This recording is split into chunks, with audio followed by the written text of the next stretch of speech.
भारत की खोई हुई प्राचीन नगरियां, इतिहास की भूली बिसरी विरासतें। नमस्कार दोस्तों, स्वागत है आपका इस अद्भुत सफर में जहां हम साथ मिलकर तलाशेंगे भारत के गौरवशाली अतीत की। दोस्तों, क्या आप जानते हैं भारत में ऐसी नगरियां भी थीं जो आज सिर्फ धूल और रहस्यों में छुपी है? जी हां, भारतवर्ष की धरती पर न जाने कितनी सभ्यताएं जन्मी और लुप्त हो गईं। कुछ नगर समय के थपेड़ों में खो गए, कुछ प्रकृति के प्रकोप से मिट गए और कुछ इतिहास के पन्नों में दफन हो गए। परंतु उनके अवशेष आज भी हमें उनके गौरवशाली अतीत की गवाही देते हैं। तो चलिए आज हम आपको रूबरू कराते हैं भारत की 10 ऐसी खोई हुई नगरियों से जो किसी जमाने में विज्ञान, कला, संस्कृति और व्यापार का केंद्र थी। यह सफर है रहस्यों, रोमांच और ज्ञान का।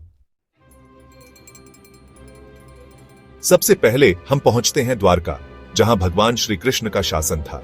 यह वही पावन नगरी है जहां श्री कृष्ण ने द्वारकाधीश के रूप में निवास किया और अपनी लीलाओं से धरती को धन्य किया। पौराणिक कथाओं के अनुसार महाभारत युद्ध के बाद यह भव्य नगर समुद्र में समा गया। लेकिन क्या वाकई में द्वारका समुद्र में डूब गई थी? यह जानने के लिए वैज्ञानिकों ने समुद्री पुरातत्व का सहारा लिया। और आप जानते हैं उन्हें क्या मिला? पत्थरों की दीवारें, विशाल स्तंभ और प्राचीन जलमार्ग। यह सबूत देते हैं कि द्वारका सिर्फ कल्पना नहीं, बल्कि एक सच्चाई थी। हमारी अगली मंजिल है सिंधु घाटी सभ्यता, जहां मोहनजोदड़ो और हड़प्पा जैसे नगर बसे थे। यह सभ्यता 5000 साल से भी पुरानी है और यहां की शहरी योजना देखकर आज भी आश्चर्य होता है। यहां के नगर ग्रिड पैटर्न में बने थे, घरों में पक्के नालों की व्यवस्था थी और पानी के निकास का सिस्टम भी अद्भुत था। यह सभ्यता न सिर्फ भारत बल्कि पूरी मानव सभ्यता की सबसे पुरानी योजनाबद्ध नगरीय संस्कृति थी। अब हम दक्षिण भारत की ओर बढ़ते हैं, जहां स्थित है कांचीपुरम। एक समय में इसे 7 पवित्र नगरियों में से एक माना जाता था। यह नगर अपनी भव्य मंदिरों, विद्वानों और कलाकारों के लिए प्रसिद्ध था। कांचीपुरम पालव वंश की राजधानी थी और भारत के प्रमुख शैव व वैष्णव केंद्रों में से एक थी। यहाँ के मंदिर वास्तुकला का अद्भुत नमूना पेश करते हैं। अब हम उत्तर पश्चिम भारत की ओर रुख करते हैं, जहां स्थित था तक्षशिला। दोस्तों, यह कोई साधारण नगर नहीं था। यह दुनिया की पहली विश्वविद्यालय नगरी मानी जाती है। जी हां, आपने सही सुना। तक्षशिला में आयुर्वेद, ज्योतिष, गणित, राजनीति जैसे विषय पढ़ाए जाते थे। चाणक्य, चरक, पाणिनि जैसे महान विद्वान यहीं से निकले थे। अब हम पहुंचते हैं पाटलिपुत्र, जो कभी मौर्य साम्राज्य की राजधानी हुआ करता था। यह नगर गंगा नदी के किनारे बसा था और अपने वैभव के लिए प्रसिद्ध था।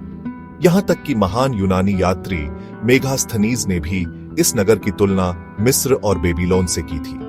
पाटलिपुत्र प्रशासन, व्यापार और संस्कृति का विशाल केंद्र था।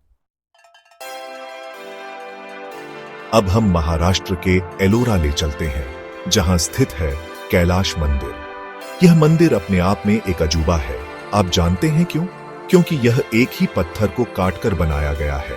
यह नगर एक समय में बड़ी संख्या में साधुओं, विद्वानों और कलाकारों का केंद्र था। चैप्टर 7। अब हम मध्य प्रदेश के विदिशा पहुंचते हैं। यह नगर गुप्त काल में एक महत्वपूर्ण सांस्कृतिक केंद्र था। यहां स्थित हेलियोडोरस स्तंभ भारत के सबसे पुराने स्तंभों में से एक है। विदिशा में ब्राह्मी लिपि और वैदिक संस्कृति के अनेक प्रमाण मिलते हैं। चैप्टर 8। नागार्जुनकोंडा, बौद्ध धर्म का खोया हुआ द्वीप। अब हम आंध्र प्रदेश ले चलते हैं, जहां कृष्णा नदी के बीच बसा था नागार्जुनकोंडा। यह नगर एक द्वीप की तरह था और बाद में बांध बनने से जलमग्न हो गया। यह नगर बौद्ध धर्म का प्रमुख केंद्र था। यहां कई स्तूप, विहार और मूर्तियां थीं। चैप्टर 9। लोपामुद्र, सरस्वती नदी का खोया हुआ गौरव। अब हम उस नदी के किनारे चलते हैं जो आज विलुप्त हो चुकी है, सरस्वती नदी। वैदिक काल में इस नदी के किनारे कई नगर बसे थे, जिनमें से एक था लोपामुद्र।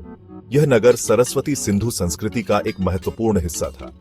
नदी के सूख जाने से यह नगर भी इतिहास के पन्नों में समा गया। चैप्टर 10। चंपा, गंगा और चंपा नदी के संगम का वैभव। अंत में हम पहुंचते हैं चंपा, जो गंगा और चंपा नदी के संगम पर स्थित था। यह नगर अंग महाजनपद की राजधानी था और व्यापार का एक प्रमुख केंद्र था। चंपा का व्यापार चीन और दक्षिण एशिया तक फैला हुआ था। यह नगर अपनी समृद्धि और वैभव के लिए प्रसिद्ध था। ऊतरो खोई हुई नगरियां, अमर विरासत। दोस्तों, यह थी झलक भारत की कुछ खोई हुई प्राचीन नगरियों की। इन नगरियों की कहानी यह दर्शाती है कि भारत का इतिहास केवल किताबों में नहीं, बल्कि धूल, पत्थरों और खंडहरों में भी छिपा हुआ है। ये नगर हमें सिखाते हैं कि प्राचीन भारत तकनीक, संस्कृति और शहरी विकास में कितना उन्नत था। ये नगर भारत की समृद्ध विरासत का प्रतीक है। इनके पुनरुद्धार और संरक्षण की आवश्यकता है, ताकि आने वाली पीढ़ियां सिर्फ इतिहास न पढ़ें, उसे देख और महसूस भी कर सकें।